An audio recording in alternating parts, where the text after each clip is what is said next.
So yun mga paps, basang-basa na tayo sa ulan. Ay, sa ulan, sa pawis pala. Grabe oh. Parang bagong ligo lang. Right.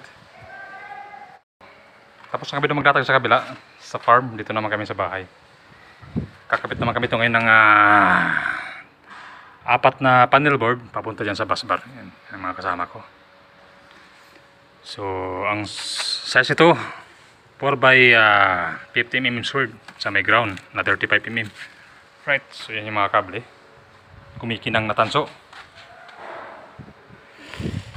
So, umpisa. Lagyan natin yung guide wire tsaka merong tali. Diyan natin hirain sa tali. Right. Okay, badin hinamotis. Wadi na barahada rope. Hinam api space. So, dito namin nihilahin mga paps sa labas para magkakaroon ng pirsa. Kalas. Okay. So, pinanggalingan ng tali na yan doon sa rooftop. So, ang haba niyan nasa 37 meters.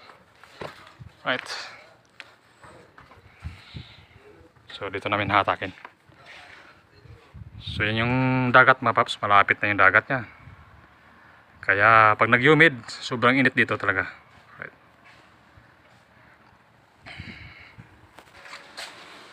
So, ito yung ating bus bar. Right. Dalawa. Saka meron tayong dalawang apartment.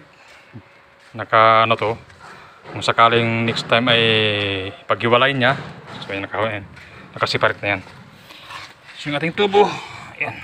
Meron tayong ito, 4 na tubo dyan. 1, 2, 3, 4. Right.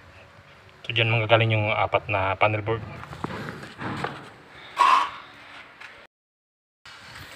So, yan na paps. Nahila na namin yung ating kable. So, ito yun. So, tinali natin sa lubid. Right. So, yan ay papunta dito sa disconnect switch na to.